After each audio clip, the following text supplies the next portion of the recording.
Assalamualaikum warahmatullahi wabarakatuh. Kembali lagi di channel Berita Mistis.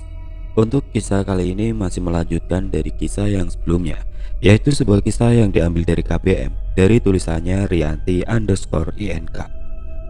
Dan untuk kisahnya yaitu sebuah kisah yang berjudul Mereka Sudah Mati.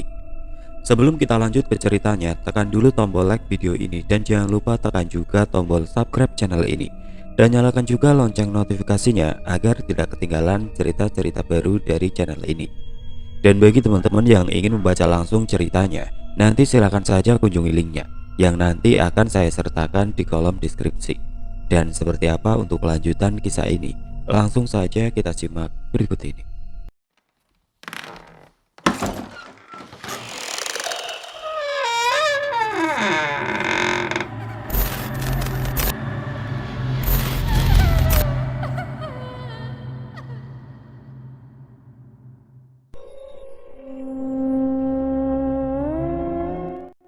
Seketika aku merinding, bulu kuduk di leher dan kedua tangan langsung meremang. Aku mengusap kuping sekilas, sebab aku merasa seperti ada yang meniup beberapa kali di bagian itu. Aku makin merapatkan badan ke tubuh Mas Agus, serta semakin mengencangkan pelukan di pinggang suamiku itu. Saking merasa takut, aku sama sekali tidak berani untuk menoleh ke sisi kanan dan sisi kiri. Pandanganku lurus ke depan dan sesekali aku memejamkan mata. Aku kok merasa desa ini seperti yang menyimpan sebuah misteri ya. Banyak hal aneh yang aku temui dan rasakan di sini. Betapa amat menakutkan kalau memang benar Mas Agus memutuskan untuk bertempat tinggal di desa Bumi Arum ini dan tetap mau mencari rumah kontrakan di sini. Aku merasa khawatir sekali kalau hal itu sampai terjadi. Tapi kalau misalnya dia harus pulang pergi setiap hari dari rumah kontrakan kami di Tanjung Karang ke Dusun 5, aku kasihan juga sama Mas Agus. Pasti nanti dia bakalan kecapean, bahkan kemungkinan besar bisa jatuh sakit, malah akan bikin masalah baru bagi kami. Bermacam bayangan buruk tentang desa Bumi Arum melintas di kepala. Aku menarik nafas panjang memikirkan hal itu. Sebuah pilihan yang sungguh teramat sulit bagi kami berdua, seperti makan buah simalakama. Jika aku dan Mas Agus memutuskan untuk tinggal di desa Bumi Arum, sudah pasti aku harus menghadapi semua resiko yang akan terjadi dengan kami. Bahkan yang paling buruk sekalipun. Nauzubillah min dzalik. Kami berlindung kepada Allah dari perkara itu.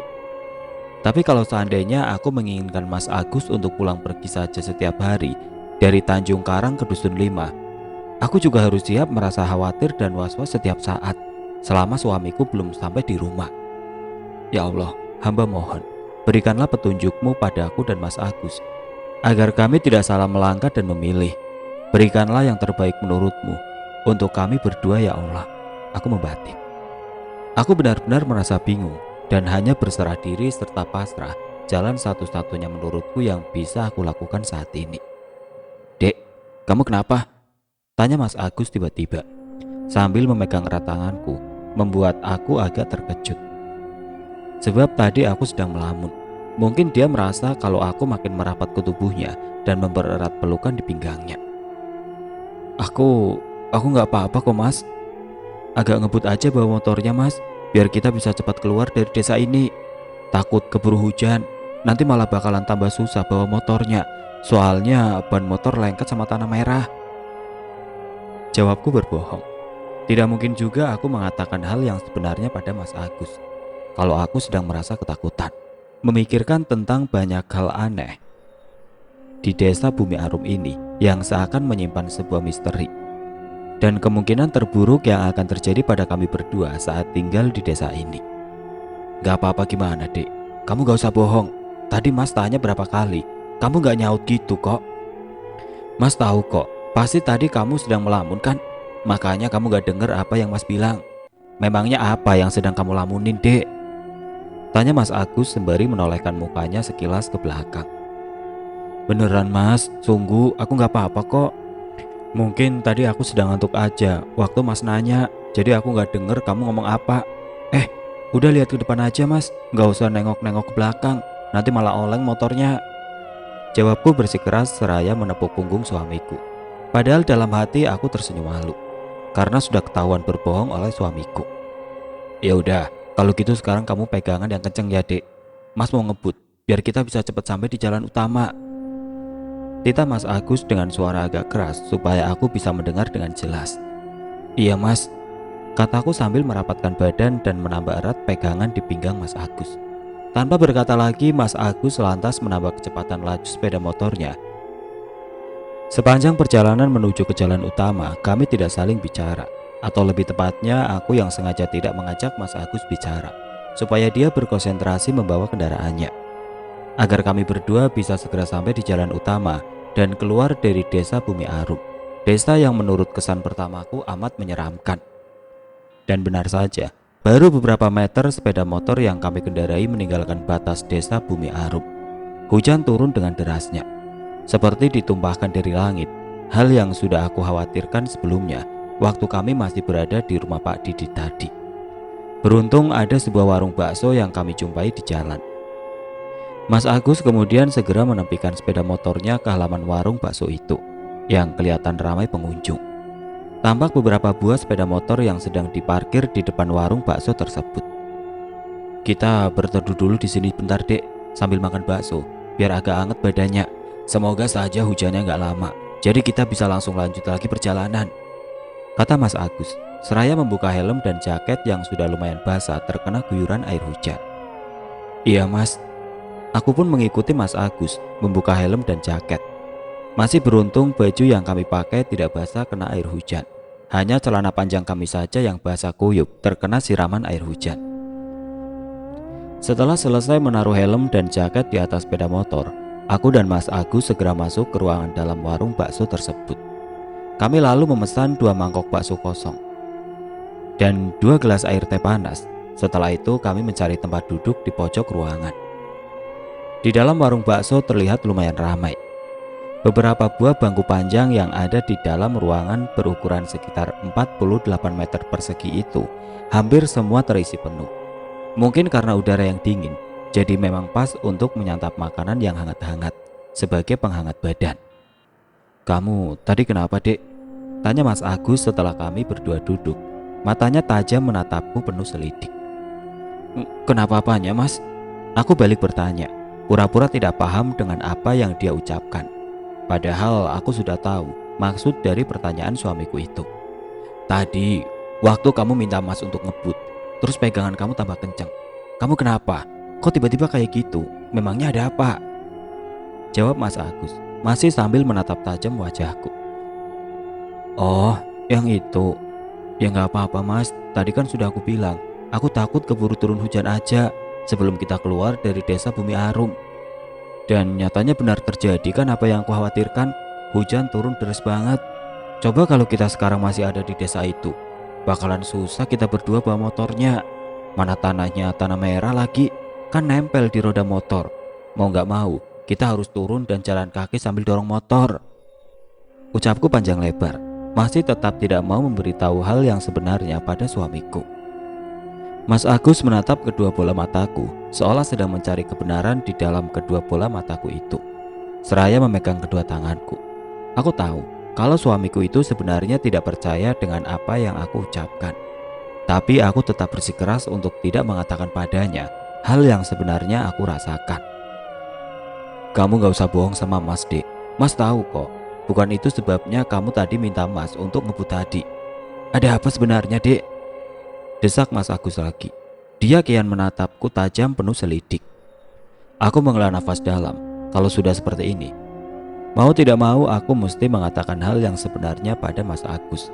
Sebab kalau tidak, suamiku itu pasti akan terus bertanya hal yang sama pada aku. Sampai jawaban yang aku berikan padanya masuk di akal dia. Aku khawatir saja mas sama kamu. Soalnya aku merasa ada sesuatu di desa Bumi Arum itu. Seperti ada sebuah misteri di sana. Jawabku akhirnya, sembari balas menatap mata Mas Agus.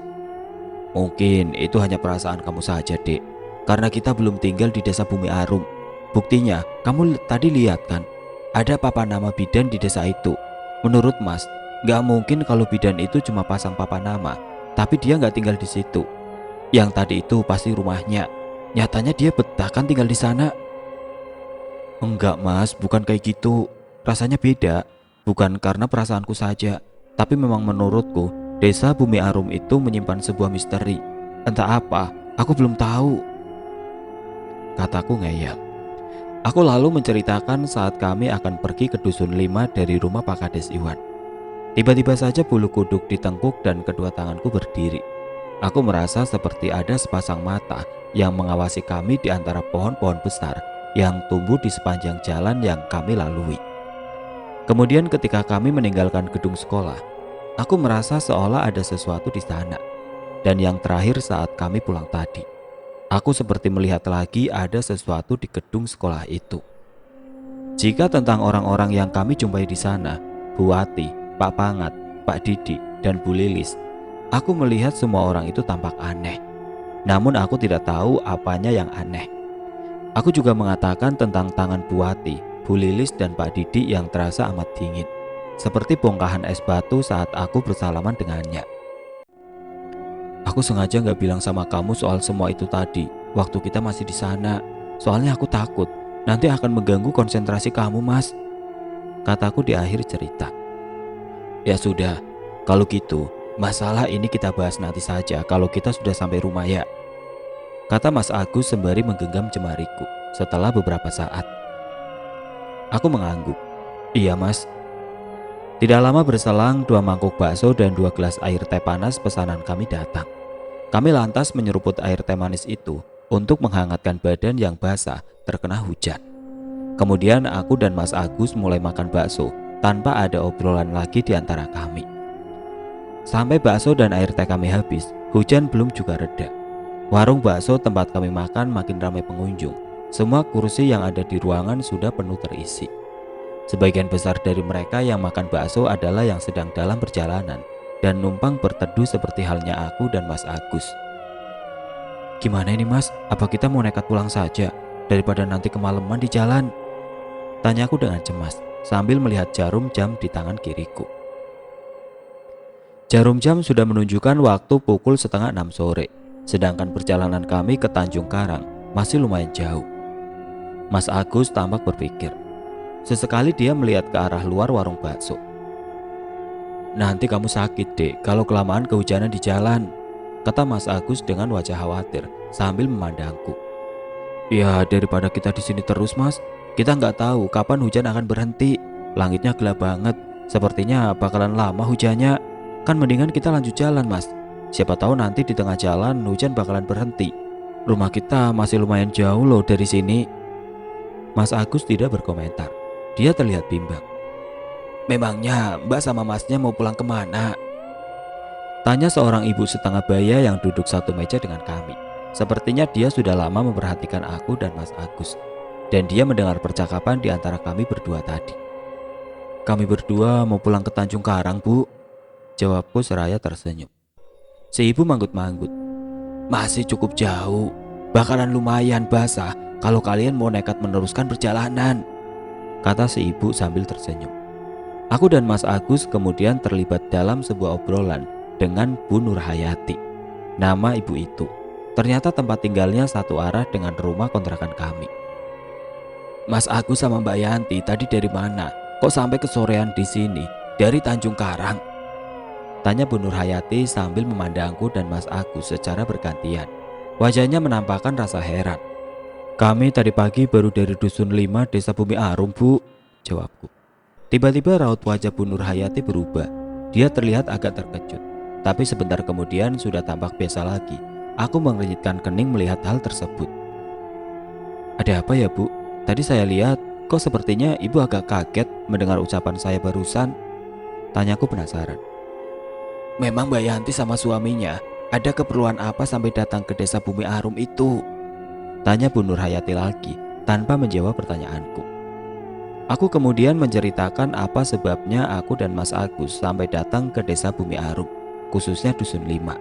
Karena kami berdua sedang survei untuk melihat lokasi sekolah yang akan menjadi tempat mengajar suamiku. Apa Ibu pernah datang ke Desa Bumi Arum juga, Bu? Atau sampai ke Dusun 5 barangkali? Makanya tadi Ibu kaget waktu saya menyebut nama desa itu, tanyaku setelah selesai bercerita. Bu Nurhayati tersenyum penuh misteri, membuat aku makin merasa penasaran. Dia memandangku dan Mas Agus secara bergantian, Setelah itu aku melihat perempuan yang duduk di depanku ini menarik nafas dalam. Hingga 2 menit berlalu, tapi Bu Nur Hayati belum juga menjawab pertanyaanku. Dia bergeming, seakan sedang memikirkan sesuatu. Saya bukan hanya pernah datang ke desa Bumi Arum, Mbak, tapi saya malah sempat juga tinggal di Dusun 5 selama hampir 2 bulan. Waktu itu saya masih mengajar di SD Negeri 5, jawab Bu Nur Hayati. Setelah beberapa saat, dia tadi terdiam, membuat aku dan Mas Agus melongo mendengarnya. Aku dan Mas Agus saling berpandangan. Setelah beberapa detik kami hanya terdiam, bengong dan melongo. Pasti suamiku itu juga kaget mendengar ucapan Bu Nur Hayati barusan. Sama seperti halnya diriku.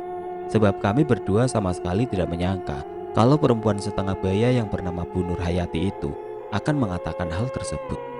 Bahwa dia pernah mengajar di SD Negeri 5 Desa Bumi Arum dan bahkan pernah bertempat tinggal di Dusun 5 selama 2 bulan lamanya. Jadi, Bu Nur Hayati pernah mengajar di SD Negeri 5 Bumi Arum dan juga tinggal di Dusun 5 itu, Bu. Tanyaku lagi pada perempuan parubaya itu untuk memastikan. Barangkali saja tadi aku salah dengar. Bu Nur Hayati mengangguk seraya tersenyum. Mantan kepala sekolah SD Negeri 5 Bumi Arum itu pasti tahu kalau aku dan Mas Agus tidak begitu saja percaya pada ucapannya. Betul, Mbak. Saya memang pernah mengajar di SD Negeri 5 Bumi Arum dan tinggal di sana, tepatnya di Dusun 5. Jawab Bu Nur Hayati mengulangi ucapannya yang pertama, seakan menegaskan kalau aku memang tidak salah dengar. Kedua telingaku masih berfungsi dengan baik. Perempuan parubaya yang duduk di satu meja dengan kami itu memang pernah tinggal di desa yang menurutku menyeramkan dan menyimpan sebuah misteri tersebut. Terus selama 2 bulan itu Bu Nur tinggal di mana? Maksud saya, rumah ibu ada di Dusun 5 sebelah mana? Apa ibu mengajar di sana cuma 2 bulan saja atau gimana? Dan kenapa pindah dari sana, Bu? Bukankah ibu di SD Negeri 5 itu menjabat sebagai kepala sekolah? Kok bisa pindah dengan mudah, Bu? Aku memberondong Bu Guru setengah baya itu dengan berbagai macam pertanyaan yang seketika melintas di kepala.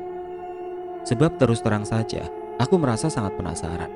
Dari awal datang ke desa Bumi Arum, aku merasa kalau desa tersebut seperti menyimpan sebuah misteri. Oleh karenanya, aku ingin tahu lebih banyak tentang desa Bumi Arum itu. Dan sekarang, secara tidak sengaja aku bertemu dengan seseorang yang mengatakan bahwa dia pernah tinggal di sana. Jadi aku pikir ini kesempatan yang baik untuk bisa mengetahui lebih banyak lagi soal desa Bumi Arum dari orang itu. Dan aku tidak boleh menyia-nyiakan kesempatan baik ini yang belum tentu akan datang 2 kali. Aku ingin mengetahui secara pasti tentang desa Bumi Arum dan SD Negeri 5 dari orang yang memang pernah mengajar dan tinggal di sana. Aku ingin mendengar secara langsung dari mulut orang tersebut agar apa yang diceritakan olehnya tentang desa itu adalah benar adanya, bukan mengada-ngada atau kata orang yang saya dengar menurut cerita dan hal yang semacam itu. Mas Agus sampai mencolek lenganku. Mungkin dia merasa tidak enak hati pada Bu Guru setengah baya yang duduk di depan kami. Karena aku nyerocos tanpa ada jeda, seperti sedang melakukan investigasi dalam sebuah penyelidikan suatu kasus. Maafkan istri saya ya, Bu, kalau sekiranya kurang sopan. Semua itu karena dia terlalu bersemangat ingin mendengar cerita tentang desa Bumi Arum secara langsung dari Bu Nur Hayati, orang yang pernah bertempat tinggal di sana. Ujar Mas Agus seraya tersenyum sungkan. Gak apa-apa, Mas, gak perlu minta maaf segala. Saya ngerti dan maklum kok kenapa Mbak Yanti bersikap demikian, kata perempuan parubaya itu sembari tersenyum ramah pada kami, membuat Mas Agus terlihat lega. Bu Nur Hayati lantas menghela nafas panjang. Waktu saya tinggal di sana, saya dan keluarga mengontrak sebuah rumah milik kakek Tobing. Sekitar 12 tahun yang lalu, saya menjabat sebagai kepala sekolah sekaligus mengajar murid kelas 6 di SD Negeri 5 Bumi Arum itu, kata Bu Nur Hayati setelah dia terdiam beberapa waktu mengawali ceritanya. Kembali aku dan Mas Agus saling berpandangan sambil mengerutkan dahi. Rumah kakek Tobing itu yang ada di sebelah mana ya, Bu? Ada di dusun berapa? Tanyaku, memotong cerita Bu Nur Hayati. Dan lagi-lagi Mas Agus mencolek tanganku. Mungkin dia merasa kalau aku kurang sopan karena main potong saja orang yang sedang bicara, dan tidak sabar menunggu Bu Nur Hayati melanjutkan ceritanya. Rumah kakek Tobing itu yang paling besar, yang pertama kita jumpai kalau kita akan menuju ke Dusun 5. Waktu saya masih tinggal di sana, ada 3 rumah lagi di sebelah rumah itu. Gak tahu kalau sekarang sudah bertambah atau masih sama seperti 12 tahun yang lalu. Salah satu dari 3 rumah itu ditempati oleh anak sematawayang kakek Tobing dan nenek Cici yang jadi bidan. Namanya Bidan Ara Danial. Nah, saya mengontrak salah satu rumah di samping rumah Bidan Ara itu. Letaknya yang paling pinggir, dekat sama jalan. Oh, jadi Bidan Ara Danial itu anaknya kakek Tobing. Berarti dia memang asli orang desa Bumi Arum. Pantas saja kalau dia betah tinggal di Dusun 5 dan membuka praktek di sana, karena desa itu memang tanah kelahirannya. Aku membatin. Terus kenapa Bu Nur pindah dari desa itu, Bu? Apa waktu Bu Nur Hayati masih menjabat sebagai kepala sekolah di SD Negeri 5 Bumi Arum, keadaan sekolah itu memang nggak terurus? Sebab tadi waktu saya dan istri saya ke sana, saya lihat gedung sekolah itu sama sekali sudah nggak seperti sebuah sarana untuk proses belajar mengajar, tapi lebih mirip seperti sebuah bangunan kosong yang sudah lama ditinggalkan. Sangat berantakan dan memprihatinkan. Miris saya melihatnya, kata Mas Agus. Aku mengangguk mengiyakan. Iya Bu, betul apa yang dikatakan suami saya. Sekolah itu seperti yang sudah lama gak dipakai lagi. Rumput tumbuh subur di halaman. Bangunannya juga sudah banyak yang rusak dan gak layak pakai. Malah bikin takut, soalnya terlihat menyeramkan, kataku menimpali. Bu Nur Hayati mendengarkan ceritaku dan Mas Agus dengan seksama. Perempuan itu lalu menghela nafas dalam setelah aku selesai bercerita. 12 tahun yang lalu, saya pindah dari desa Bumi Arum karena ikut suami, Mas. Sebab kebetulan suami saya waktu itu sedang promosi jabatan menjadi salah satu kepala bagian di instansi tempat dia bekerja. Gak mungkin juga kan kalau saya sama anak-anak masih bertempat tinggal di desa Bumi Arum, sementara suami saya tinggal di provinsi, kata Bu Nur Hayati menjawab pertanyaan Mas Agus tadi. Aku dan Mas Agus manggut-manggut. Lama kami bertiga terdiam, padahal aku menunggu Bu Nur Hayati menjawab pertanyaan Mas Agus yang belum dia jawab, soal kondisi bangunan gedung sekolah SD Negeri 5 Bumi Arum yang sangat tidak layak pakai. Maaf sebelumnya Bu, apa SD Negeri 5 Bumi Arum itu dari dulu kondisinya memang demikian parah ya? Soalnya tadi saya lihat keadaan bangunan dan situasi di sekitarnya gak mencerminkan seperti sebuah sekolah. Sangat memprihatinkan. Dindingnya sudah banyak yang rusak. Ada beberapa plafon di ruang kelas yang bolong. Keramiknya juga sudah banyak yang pecah. Terus halamannya ditumbuhi rumput setinggi lutut orang dewasa, kata Mas Agus, mengulangi pertanyaan yang belum dijawab oleh Bu Nur Hayati. Oh iya, sampai seperti itu keadaannya sekarang. Waktu saya masih mengajar di sana, keadaan SD Negeri 5 Bumi Arum masih bagus. Gedungnya juga terawat. Rumput gak pernah sampai tinggi karena selalu dipotong oleh penjaga sekolah, jelas Bu Nur Hayati. Loh, memangnya ada penjaga sekolahnya Bu? Tapi kok kata Bu Lilis sama Pak Didi, sekolah itu gak pernah ada penjaga sekolahnya ya? Oleh sebab itu SD Negeri 5 Bumi Arum gak terawat, kata Mas Agus. Waktu saya masih mengajar di sana, ada penjaga sekolah yang tugasnya mengurusi kebersihan sekolah itu. Namanya Pak Muhyiddin. Mungkin setelah saya pindah, dia juga ikut keluar. Soalnya dia itu memang tenaga honorer yang gajinya didapat dari dana operasional sekolah, jelas mantan kepala sekolah itu. Oh begitu, mungkin juga ya. Lalu setelah ibu pindah dari sana, siapa yang menggantikan posisi ibu di SD Negeri 5 itu Bu? Maksud saya yang menjadi kepala sekolah di SD Negeri Bumi Arum, tanyaku. Wah, kalau soal itu saya kurang tahu Mbak. Soalnya waktu saya pindah dari sana, belum ada guru pengganti yang datang. Setelah itu saya nggak pernah lagi datang ke sana. Saya takut, ucap Bu Nur Hayati. Barangkali dia keceplosan bicara, karena tiba-tiba saja mimik mukanya berubah, seperti yang menyesal telah mengucapkan kata-kata tadi. Spontan dia menutup mulutnya dengan kedua tangan, seraya memandang kami dengan tatapan yang entah. Perempuan setengah baya itu terlihat salah tingkah, mungkin karena ucapannya tadi. Aku menautkan kedua alis. merasa heran, tentu saja dengan apa yang baru saja aku dengar dan lihat. Aku menoleh ke arah Mas Agus. Dia juga seperti yang sedang keheranan. Tampak suamiku itu mengerutkan dahi. Takut? Takut kenapa ya, Bu? Memangnya Bu Nurhayati takut sama siapa? Atau takut dengan apa di desa itu? Ada sesuatu yang membuat kita merasa takut? Tanyaku penasaran. Aku menatap tajam perempuan setengah baya yang duduk di depanku itu. Kira-kira apa atau siapa ya yang sudah membuat mantan kepala sekolah tersebut merasa takut selama tinggal di desa Bumi Arum, sehingga dia memutuskan untuk segera pindah dari desa itu? Aku membatik. Bu Nurhayati tampak makin salah tingkah dan kikuk, membuat aku merasa makin yakin kalau dia tadi memang sudah keceplosan bicara. Ibu takut dengan siapa, Bu? Ibu takut kenapa? Apa ada sesuatu hal di desa itu yang bikin kita merasa takut, Bu? Aku mengulangi pertanyaan. Setelah beberapa waktu, Bu Nurhayati tidak juga menjawab pertanyaanku. Oh, lupakan saja, Mbak.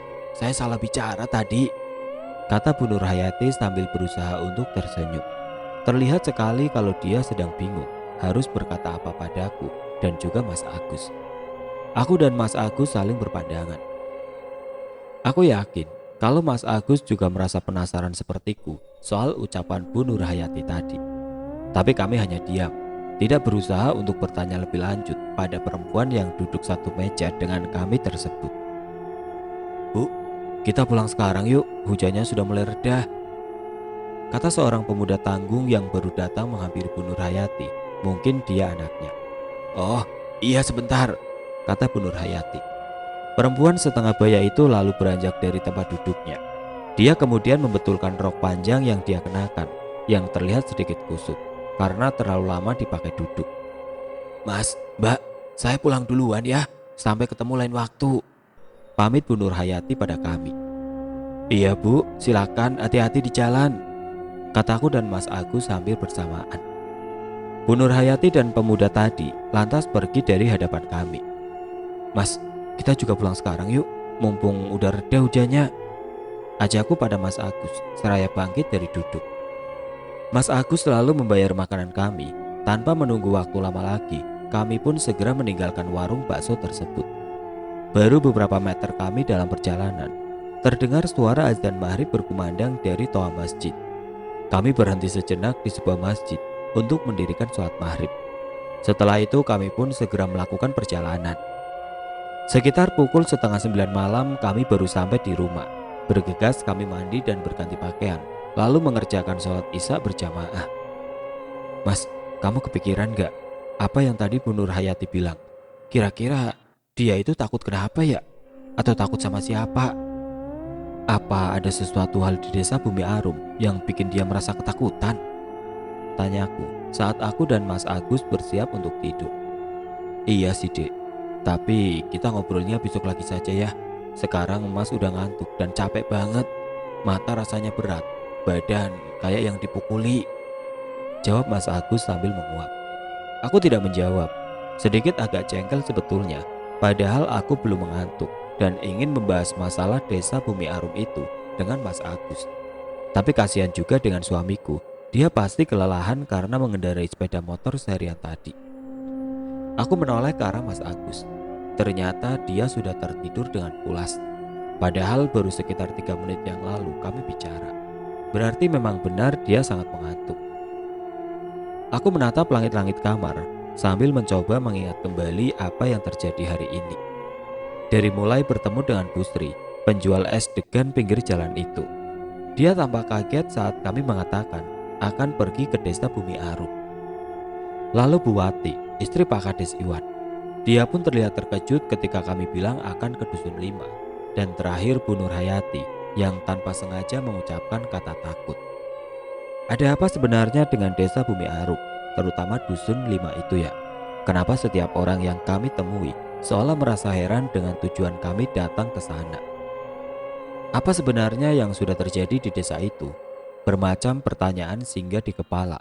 Betul-betul bikin aku merasa sangat penasaran.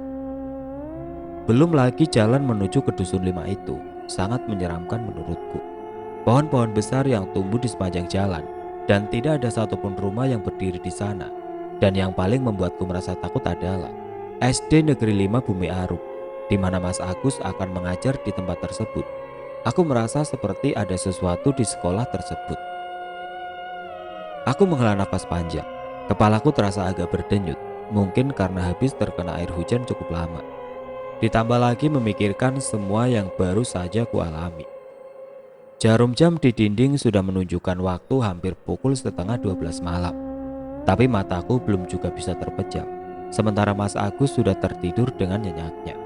Entah pukul berapa, akhirnya aku pun tertidur. Keesokan harinya aku terbangun saat samar-samar terdengar suara azan subuh berkumandang dari toa masjid.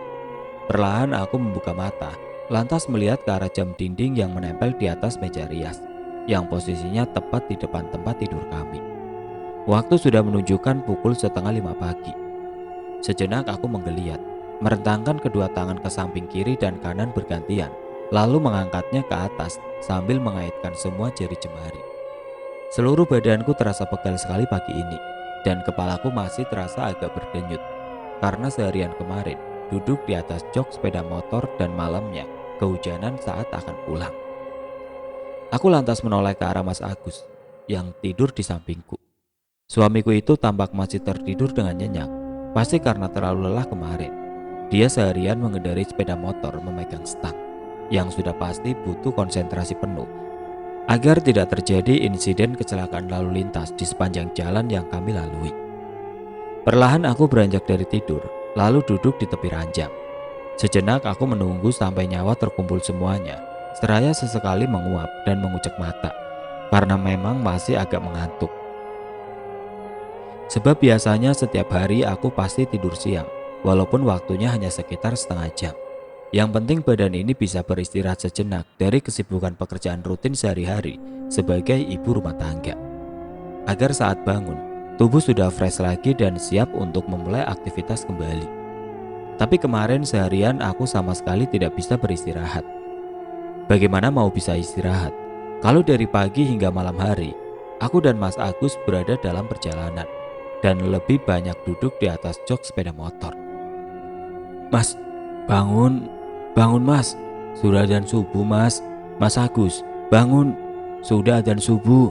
Nanti kamu telat loh sholat subuh berjamaah di masjid. Aku berusaha membangunkan Mas Agus sembari menggoyang-goyangkan badannya. Setelah sekitar 5 menit aku duduk di tepi ranjang dan merasa kalau nyawaku sudah terkumpul semuanya. Perlahan Mas Agus membuka mata, lalu menggeliat sebentar. Dia pun lalu beranjak dari tidur dan duduk di sebelahku. Pandangannya sekilas melihat ke arah jam dinding.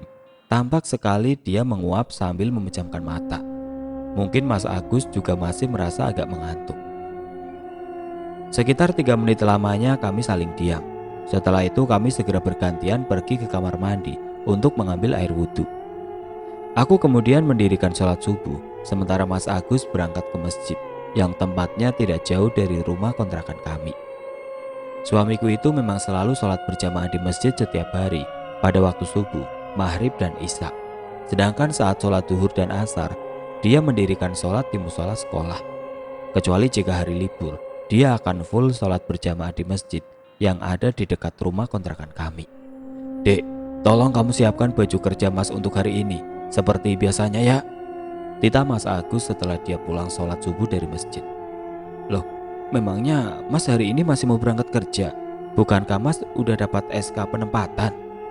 Tanyaku sambil membuka mukena yang masih kupakai, lalu melipat mukena itu bersama dengan sajadah yang baru saja digunakan.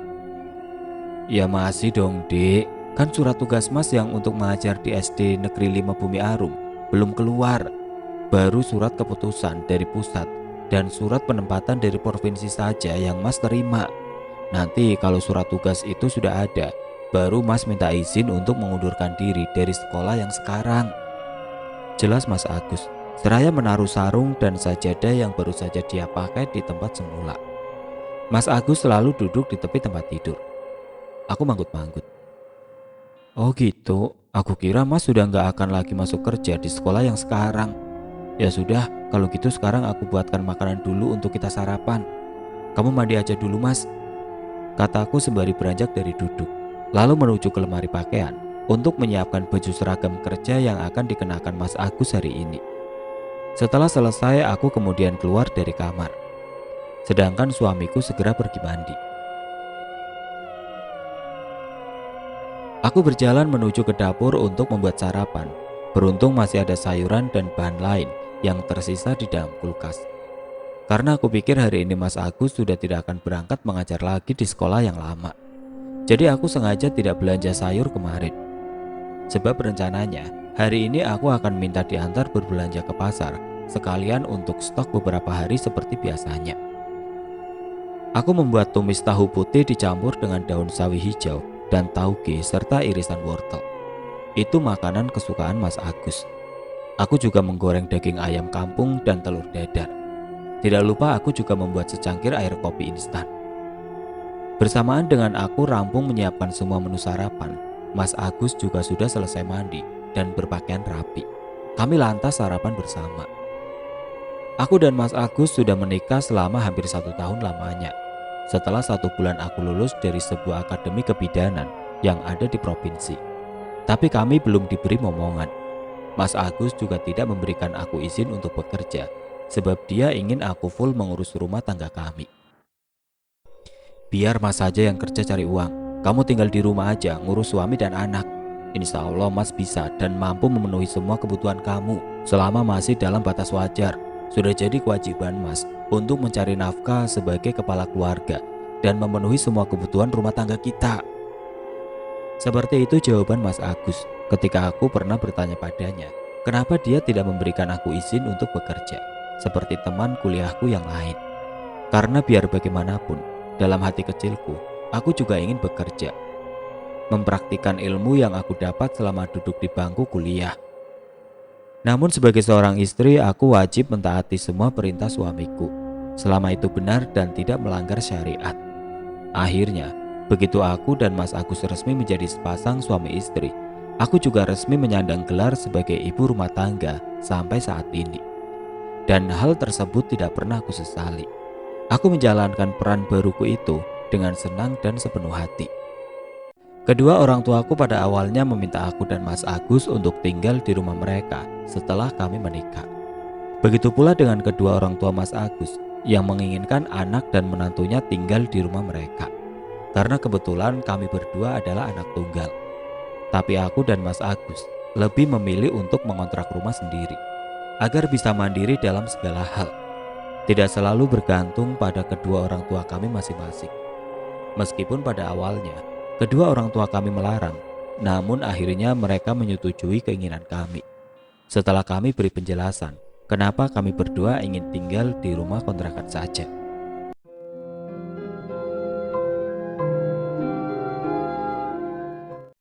Oke teman-teman, sampai di sini dulu ceritanya. Nantikan kelanjutan kisah ini di video berikutnya. Agar tidak ketinggalan, klik tombol subscribe channel ini dan nyalakan lonceng notifikasinya. Wassalamualaikum warahmatullahi wabarakatuh.